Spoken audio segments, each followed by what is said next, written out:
बिस्मिल्लाहिर्रहमानिर्रहीम। अस्सलामु अलैकुम। मैं हूं तबीब उसामा अनवर।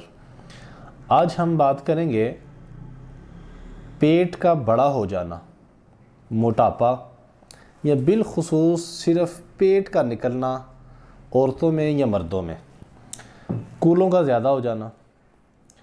अमूमी तौर पे इसकी वजूहात वैसे तो बहुत ज़्यादा होती हैं, लेकिन एक ख़ास रीज़न औरतों में डिलीवरी के बाद, बच्चे की पैदाइश के बाद अमूमन पेट बड़ा हो जाता है। मेंसेस ना आने की वजह से पेट बड़ा हो जाता है। मर्दों में बलगम की ज़्यादती की वजह से अमूमन पेट फूलना शुरू हो जाता है। बहुत ज़्यादा खाने की वजह से पेट फूलना शुरू हो जाता है, या दायमी कब्ज़ की वजह से भी ये बीमारी लाहक हो सकती है। बड़े पेट वाला आदमी अमूमन बहुत ज़्यादा तंग होता है, परेशान होता है। चलना फिरना, उठना बैठना, भागना दौड़ना सारा कुछ ही मुश्किल हो जाता है। अमूमन बड़े पेट की वजह से सुस्ती और काहली भी इंसान के ऊपर गालिब आना शुरू हो जाती है। इसलिए पेट को छोटा करने के लिए तगो तो करनी चाहिए।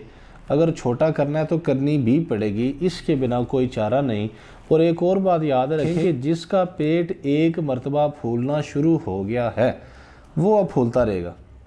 अब अगर वो उस पटरी पे चढ़ गया है तो अगर जब तक अपने आप को रोकेगा नहीं, ब्रेक नहीं लगाएगा, वापस नहीं पलटेगा, मेहनत और कोशिश इसे छोटा करने के लिए नहीं करेगा, तब तक वो पतला नहीं होगा, तब तक उसका पेट छोटा नहीं होगा। तो आपको मेहनत और कोशिश तो करनी ही पड़ेगी। इसके लिए सबसे पहला काम जो आपने करना है पेट को छोटा करने के लिए, खाने के साथ अपना पानी बंद कर दें। और जब भी पानी पिएं उसके छोटे छोटे सिप लें, बिल्कुल छोटे छोटे सिप लेके पिएं और बड़े घूंट ना लें पानी के।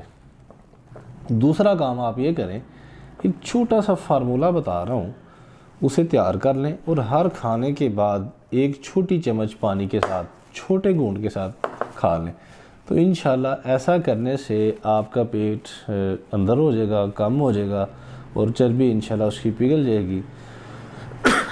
एक और बात आपको बताता चलूँ कि ये जो फार्मूला इस्तेमाल करेंगे इससे दिन में 2 से 3 मरतबा पकाने की हाजत होगी, इस हाल आएंगे।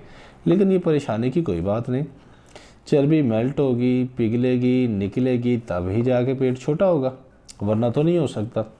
अभी आप फार्मूला याद रख लें। काला ज़ीरा 10 ग्राम, नमक शीशा 10 ग्राम और तुम्बा, जो एक हंजल एक फल है तुम्बा, इसकी आपने पोस्त लेनी है। तुम्बे की पोस्त 10 ग्राम।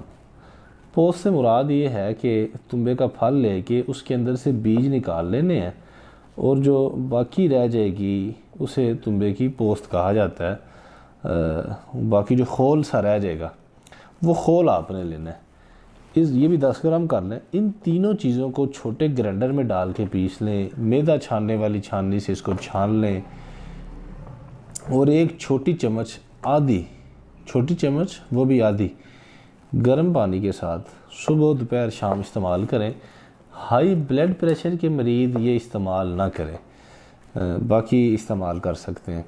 तो इंशाल्लाह ऐसा करने से आपका पेट, लटका हुआ पेट, बड़ा हुआ पेट छोटा होना शुरू हो जाएगा, टाइट हो जाएगा और जिस्म इंशाल्लाह मजबूत हो जाएगा। बट इवन के आपके जिस्म पे अगर रिंकल्स, झुर्रियाँ पड़ गई हैं तो वो भी इंशाल्लाह ख़त्म हो जाएंगी। इंशाल्लाह हम बहुत जल्दी आपके साथ एक नए टॉपिक के साथ आपके सामने हाज़िर होंगे। हमें अपनी दुआओं में याद रखिएगा। अस्सलामु अलैकुम वरहमतुल्लाहि वबरकातुहू।